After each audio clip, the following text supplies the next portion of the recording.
We have 3 things left to do in our last session, before lunch, just to put some time pressure. We have to hear the results of your work, the main points of it at least. We have to close this seminar and maybe evaluate a bit and get a feedback on it. And we will also launch the exhibition that you are so excited about and you're taking photos of, because this is also a project of the movement. So I think we will also have a nice string to finish our seminar and have some time to hear about the exhibition and the people behind it. Yes? Good. The plan is to launch the exhibition at 12:45, which puts us under a lot of stress. But I think we can be quite concise and productive in our last session. So with no further ado, I would like to invite the 3 groups to give an overview of their discussions and main points for follow-up. You might also consider prioritizing the points that you want to insist upon. Can we do the presentations in roughly 7 minutes, and then so we can also take questions and also maybe some suggestions for improvement if there are some? Yeah? I think this is really important because these are all the results of our work, and this will also inform what we do next. Can I ask the group that worked on the no hate speech movement to start? Ouch. I hear an ouch. Should I ask another group? Maybe, yeah. Is another group there ready? Or I see a lot of notes being passed around. There's a lot of volunteering happening. I always like this in this group.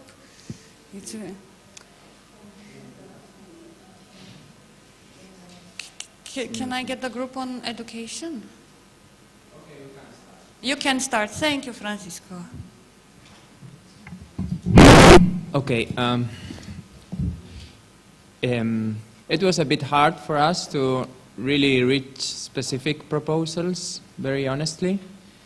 And we reached probably 2 conclusions or 2 projects that we would like to move forward. We are very aware that the events, like the political events concerning Arab Muslim countries, are going to really bring a very bad impression of Muslims in Europe. And we wanted to organize a seminar, a congress, an international event to try to break the link between political events and realities of Muslims in Europe. And here is where we are very honest. We were a small group and we really didn't know in which shape could we organize this event. And the big challenge that we always face is, do we do it private or public? And how can we really reach these people that believe that what's coming through the media is true and that have a lot of Islamophobic stereotypes? And this was one of the conclusions that we reached. And the second one, we would like to also coordinate at an international level and organize small pieces of information, combining not only the no hate speech movement, but also the positive aspects of Islam, which are a lot, of course, and also combined with infographics, and always keeping in mind the goals that we saw yesterday, that is to say that Muslims are the other, that cooperation is impossible, that they are a threat, and so on. These were the 2 ideas. It was really difficult for us, we're sorry. And we were looking forward also now, maybe we didn't take 7 minutes, of course, so there's more time to see what people from other countries, from other groups could bring to our very initial ideas. Maybe you want to add something? No, just to say that we need the contribution of everyone for this seminar. Like, we need your network and, I don't know, your ideas. So it was very, very difficult to propose a concrete thing in a very small group. So you're welcome to share your ideas.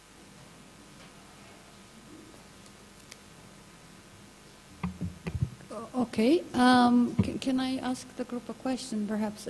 Would you see this seminar organized, at European level by the movement, or maybe a follow-up to this one that we focus more next year on the link between hate speech and political discourse, if I understand correctly? Okay.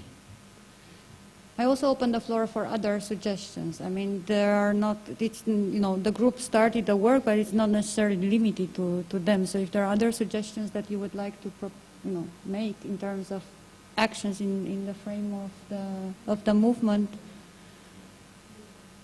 Yes, please.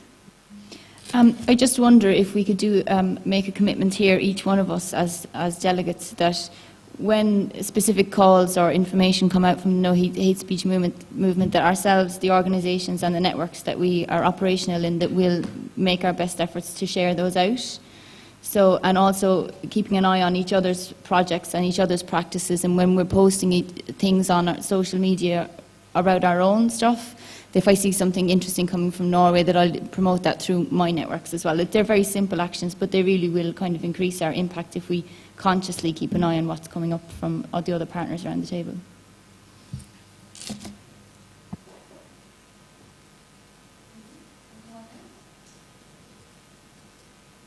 And we were also talking with Laszlo and with a couple of you who had more concrete suggestions or questions, that the next thing we also want to do from the European coordination of the movement is to also send you the contacts of the national campaign coordinators, and to send an email also to the national campaign coordinators with your approval. And I'm also consulting with you on this, with your contacts, and to encourage them, because to encourage them to contact you and to also consult with you on your expertise, because I think you bring in a lot of expertise that is not necessarily always present in the national campaign committees, and we also need your presence there. There's always more space in these national campaign committees, and I think by being, present in the discussions that they have over priorities and so on, it also will give more opportunities to work at national level, and I think we have quite some capacity here. There are a couple of countries where, for example, we don't have a national campaign committee. I'm looking at ESMA and I'm thinking of UK in that case. But we do have some other organizations who were interested to start up initiatives within the framework of the campaign. And I think there we can also see cooperations with Ireland and so on. And we could, I think one big thing that we can do is that we can also link you with them, so that you also explore more in depth how you can activate in the movement. And equally, I think this is an invitation to all of you, and I think Laszlo will follow up on it. We are more than happy if you are interested in joining the activists. It doesn't have to be that you do every action day, but also there's a lot of hate speech reporting that we are confronted with, that we don't also have the expertise always to respond to, that we contact you for this, and that we maybe send you an email, and if you're interested in joining up the activists on specific actions, Laszlo can also send you the work plan that we have for the rest of the year. I think it's an opportunity. Yes, and Laszlo's contact is here on the flip chart, but also in that respect, we're going to send you this afternoon an email with all the email addresses and all the contact information of everyone. So you can write down Laszlo's email address, but we're also taking care of that. Yeah.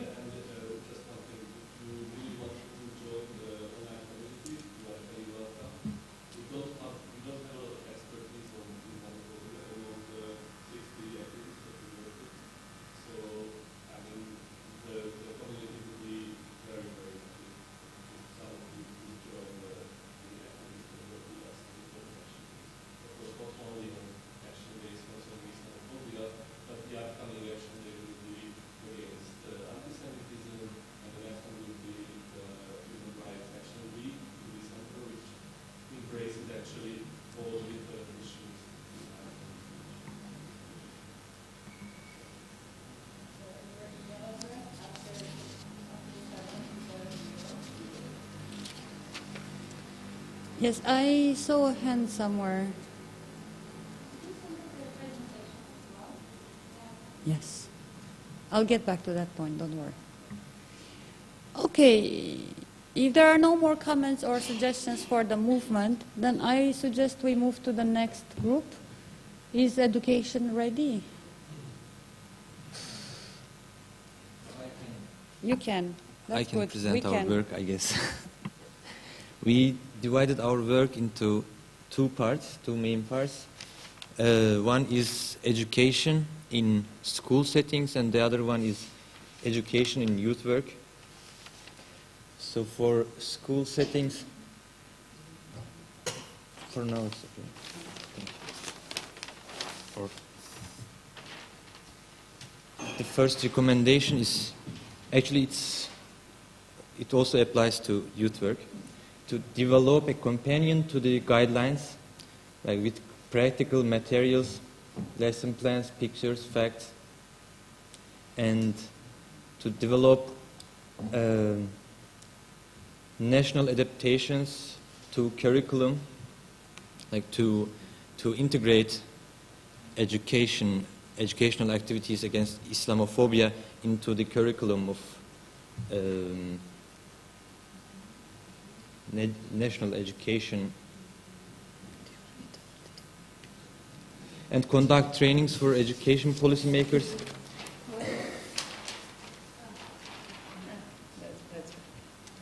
Yeah, and the third one was to conduct trainings for education policymakers, administration, like to raise their awareness about the importance of education against Islamophobia in schools, and also to ensure participation of Muslim community, so that it's a common work of different communities, and working with UNESCO to communicate to national authorities the importance of promotion of the guidelines. So our suggestions, no, this is for you. Oh, excuse me. Yeah, we wrote them down very clearly, actually. Sharing best practices online, and for the development of that practical materials I just mentioned, and to create a network of teachers, like Teachers Against Islamophobia, and integrate it into existing anti-racism education. Like we think that some anti-racist NGOs, some NGOs that work on anti-racism, do not consider Islamophobia as a type of racism. So we can work for this, and to develop lesson plans raising awareness of Islamophobia issues, and to integrate them into curriculums,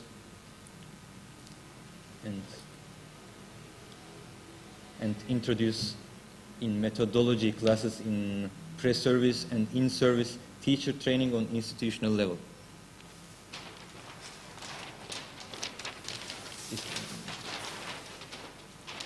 So for youth work, what we can do is, like, our recommendation is to encourage international funding organizations, like the European Commission, like through European Commission, the national agencies, to take Islamophobia as a priority for the educational projects to be carried out. Now, it can be also European Youth Foundation. We can find channels, like it's easier for the Council of Europe to make it a priority. And we can have annual summits gathering those NGOs, the representatives of NGOs or educators, trainers, to discuss the implementation of the guidelines and any other practical materials to be developed.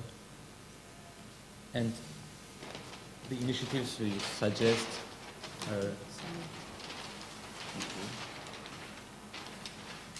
yeah, we saw a problem in youth work. For me, it's and for us, I think, it's a general problem of the youth work that youth projects, youth exchanges cannot reach the real target groups, especially the international youth projects, because the participants are mostly required to speak English, and especially for Turkish young people, I know this is a huge problem because few of them can speak English. To cooperate to reach those target groups and and in our future projects that aim to fight against Islamophobia, I think we shouldn't set Islamophobia, we shouldn't include the term Islamophobia in the name of the project, for example, but it should be an organic process. The action should be based on young people's interests. It can be done through sports, art, or pop culture projects, but the only thing, like the basic thing we should do is to gather the Muslim and non-Muslim young people together. And the youth exchange between Muslim and non-Muslim youth. And Kate is considering to write an article about Islamophobia and youth work for local media in Ireland. And I, with several friends, I will organize a training course soon. It's based on human rights education. It was motivated by the No Hate Speech movement and the bookmarks. And I'm also considering to use the educational activities that we practiced yesterday against Islamophobia. It will include 7 different countries and youth workers from those countries. That's all.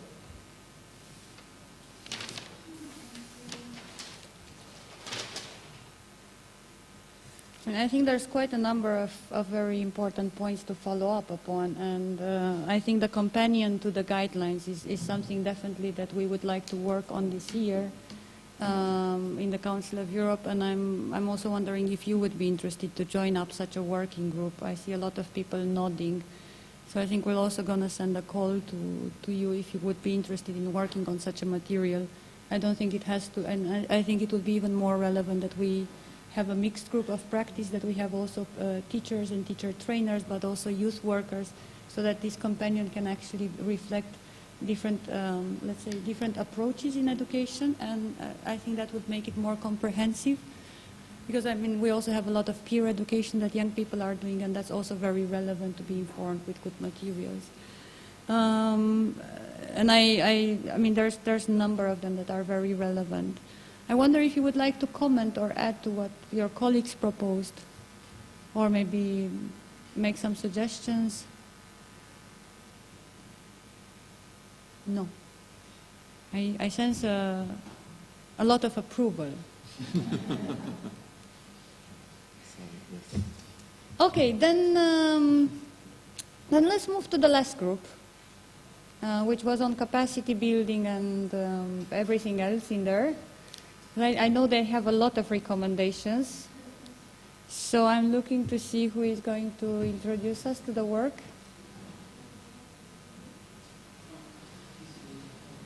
You can also come in front.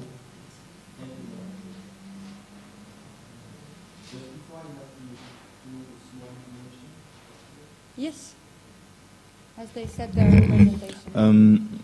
I received a document from INAR, European Network Against Racism, and this is one concept note concerning the day of 21 of September. If you are interested, I can send it to you. And one of our recommendations concerning research on Islamophobia, and INAR was awarded to make some research about the question of women and Islamophobia. Then they have now some funds from, I think, European Union to make some research in a few countries from Europe.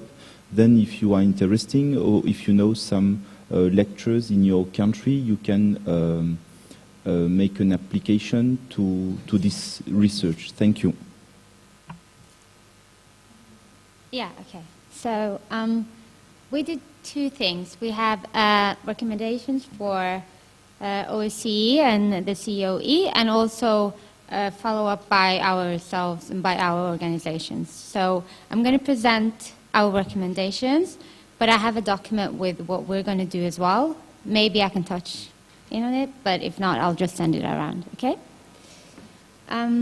So first is organized training for and about Islamophobia in the media for journalists within the framework of the No Hate Speech movement. We think the COE should do that. Number two, put prevention and awareness raising about Islamophobia into school curriculum.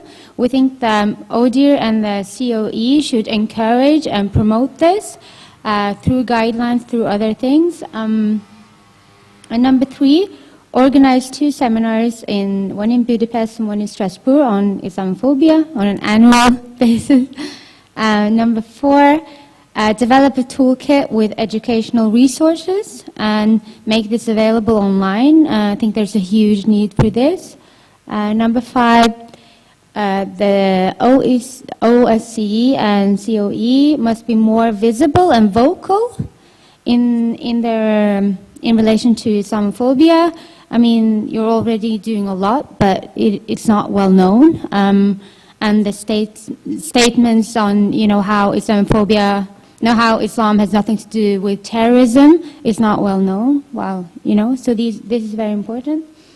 Number six, map already existing educational resources on the subject and make these visible and available online. Number seven, map NGOs and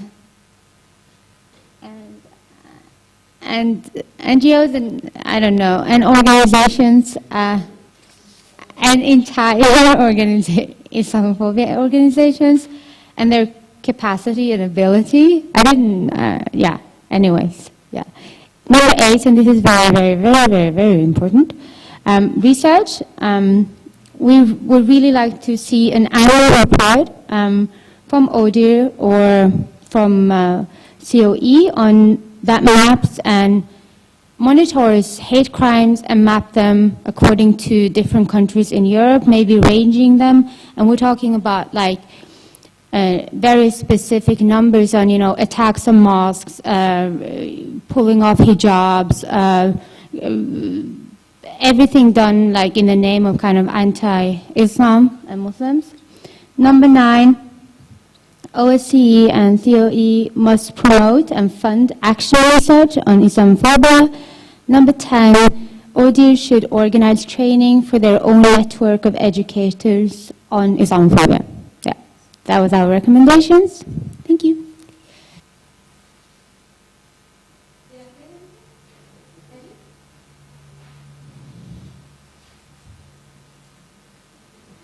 Thank you very, very much.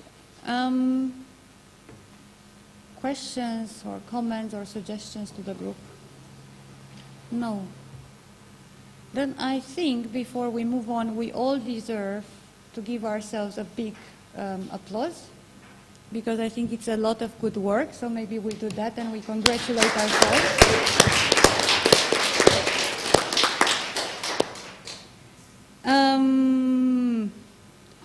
Okay, what happens with this work? I think it's an important point, and I think you're all concerned about it. And somebody was telling me that their biggest nightmare nowadays is that 10 years will pass and we will come back and we will look and we will say these recommendations are very actual and they were very good, and nothing would have happened in between. And I think there is commitment from both sides, from both OSCE and Council of Europe, to follow up on this work. In very practical terms, the first thing that we will do is we will produce a report of this meeting. And I would like to, Tankut will explain to you what we would like from you for this report, but we have discussed and we would like to really see this report as a tool. So not only a nice, souvenir of, with just conclusions and nice photos from the times you had in Budapest, but something that also other people can relate to. And I pass the floor to Tanku to tell you what he needs from you, and we really need a lot of things from you in order to make this report a tool. Indeed, Rupsai, I think we can use this report as a tool also to sensitize people and make them aware of the phenomenon of Islamophobia, and we can make it a more lively document, not a very bureaucratic official document, which could be another publication on the shelf. So, and I remember that when I first took the position in ODIHR, the Council of Europe's publication on Islamophobia and youth was one of the first documents that I read. At that time there were almost nothing. So I think we should develop something really useful.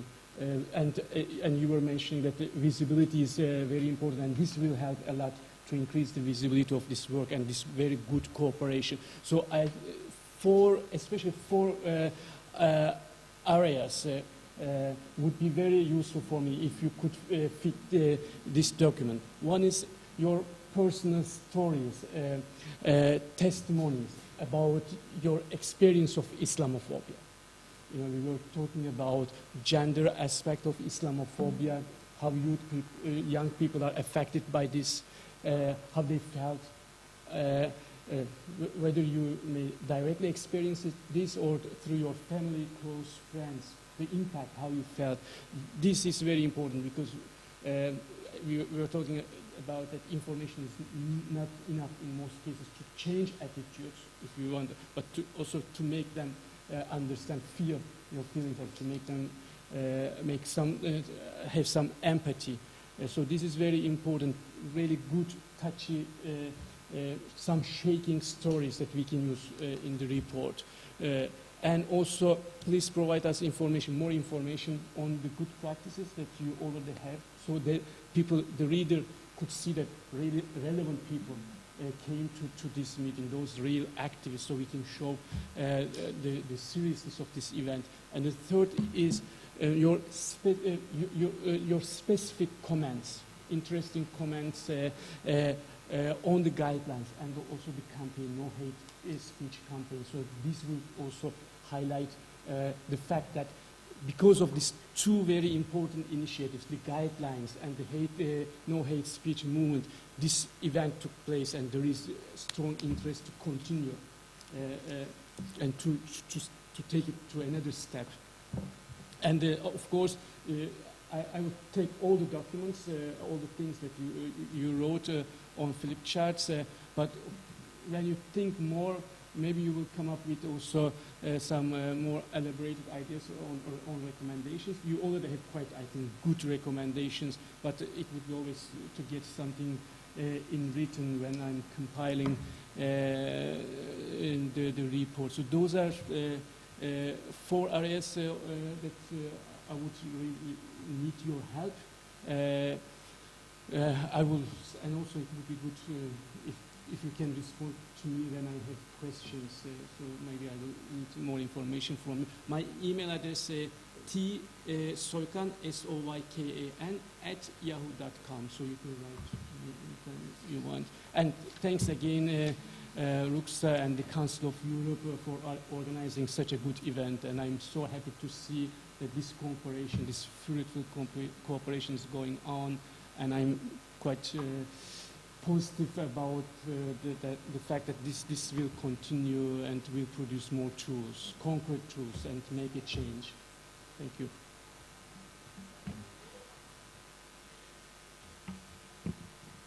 Thank you very, very much, Tankut. There's a lot of work for you in the next weeks, and I do really, really encourage you to support Tankut. We will also support Tankut by sending you reminders.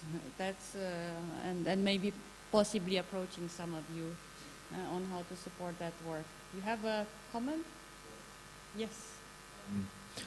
I create a group on Facebook, Seminar on Islamophobia Budapest, and it will be interesting to share some information between us and also to put Soykan it is a manner to contribute non-formal education. Thank you. Seminar Islamophobia Budapest. Thank you.